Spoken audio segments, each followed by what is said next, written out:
پیارے بچوں، السلام علیکم۔ امید ہے آپ سب خیریت سے ہوں گے۔ ہم لوگوں نے جو پچھلا ویڈیو ڈالا، ہماری پوری کوشش تھی کہ اس کو اس طرح تیار کیا جائے تاکہ اس سے آپ بآسانی نوٹس بنا سکیں اور امتحان کی تیاریوں میں وہ آپ کے کام آ سکے۔ آئیے، جس طرح ہم نے پچھلے دنوں آپ کو غزل کی تعریف بتائی تھی، آج ہم نظم کی تعریف آپ کو بتائیں گے۔ غزل اور نظم میں ایک واضح فرق یہ ہے کہ غزل کے ایک شعر میں ایک بات پوری ہو جاتی ہے اور اس کا دوسرا شعر آتا ہے، اس میں دوسری کوئی بات کہی جاتی ہے، لیکن نظم اوپر سے لے کے نیچے تک آپس میں مربوط ہوتی ہے۔ نظم کے معنی ہی لڑی کے ہوتا ہے، جس طرح موتی کے دانے ہوتے ہیں کہ ایک ایک موتی کو پرو دیا جائے اور ایک لمبا مالا بن جائے اور پورا ایک واقعہ اس کے اندر بیان کر دیا جائے۔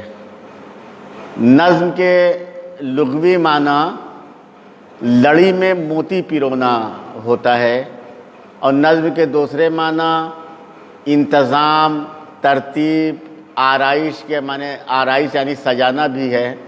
اردو میں ایک ادبی اصطلاح کے طور پہ نظم کا لفظ دو مفاہیم میں استعمال ہوتا ہے، عام اور وسیع مفہوم میں۔ یہ لفظ نثر کے مد مقابل کے طور پر بولا جاتا ہے اور اس سے مراد پوری شاعری ہوتا ہے، اور اس میں وہ تمام اصناف اور اسالیب شامل ہوتے ہیں جو حیت کے اعتبار سے نثر نہیں ہیں۔ مخصوص و محدود مفہوم میں نظم شاعری کی اس صنف کو کہتے ہیں جس میں خاص موضوع پر تسلسل کلام کے ساتھ اظہار خیال کیا جاتا ہے۔ نظم میں ایک سے زیادہ موضوعات بھی ہو سکتے ہیں، لیکن یہ سب ایک بنیادی موضوع کے تحت یا اس سے بندھے ہوئے اور بڑے ہوتے ہیں۔ نظم کا ایک مرکزی خیال ہوتا ہے جس کے گرد پوری نظم کا تانا بانا بنا جاتا ہے، اور ارتقاء مومنٹ بھی نظم کی ایک اہم خصوصیت ہے، اور طویل نظموں میں یہ ارتقاء واضح ہوتا ہے، مختصر نظموں میں ارتقاء واضح نہیں ہوتا اور اکثر و بیشتر ایک تاثر کی شکل میں ابھرتا ہے۔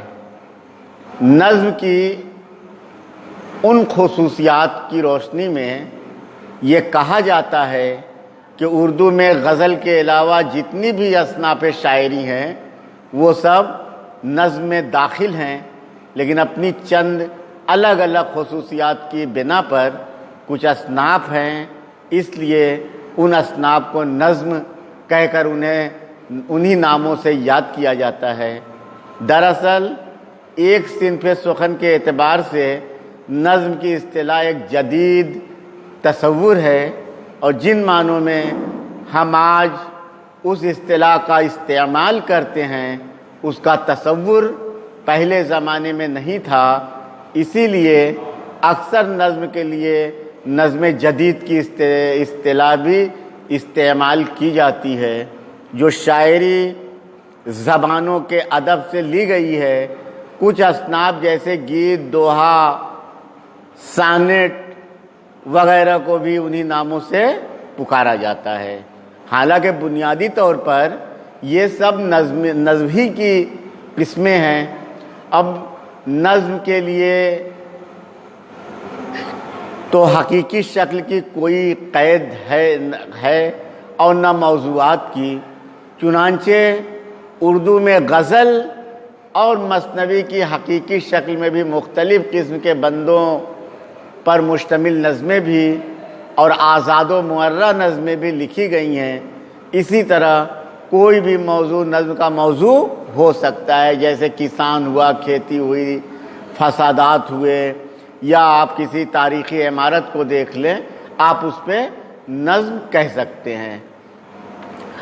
حقیقی شکل کے اعتبار سے موٹے طور پہ نظم کی تین قسمیں ہوتی ہیں۔ پہلا پابند نظم. پابند نظم اسے کیسے کہتے ہیں؟ ایسی نظم جس میں بحر کے استعمال اور قافیوں کی ترتیب میں مقررہ اصولوں کی پابندی کی گئی ہو اور پابند نظم کہلاتی ہے. نئے انداز کی ایسی نظمیں بھی جن کے بندوں کی ساخت مروجہ حیتوں مختلف ہو یا جن کے مصروں میں قوافی کی ترتیب مروجہ اصولوں کے مطابق نہ ہو لیکن ان کے تمام مصرے برابر ہوں اور ان میں قوافی کا کوئی نہ کوئی حصہ ضرور پایا جائے، پابند نظم کہلاتی ہے. مثلا مربع، مخمس، مسدس، ترکیب بند، ترجیح بند، گیت، دوہا وغیرہ. دوسرے نمبر پہ نظم معرہ.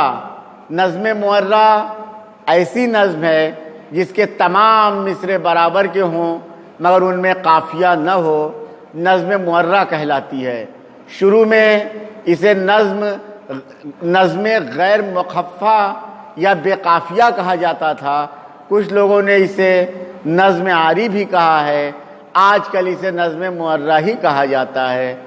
تیسرا اور آخری آزاد نظم ایسی نظم جس میں نہ تو قافیہ کی پابندی کی گئی ہو اور نہ بحر کے استعمال میں مروجہ اصولوں کی پابندی کی گئی ہو، یعنی جس کے مصرے چھوٹے بڑے ہوں، آزاد نظم کہلاتی ہے.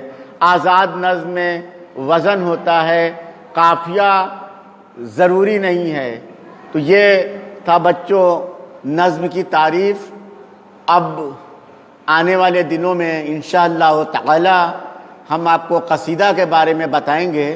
تب تک اس نظم کی تعریف کو سنیے، غور سے سنیے اور اپنے نوٹس بک میں اسے تحریر فرمائیے تاکہ آپ کو امتحان کے دنوں میں اس سے تیاری کرنے میں آسانی ہو. شکریہ.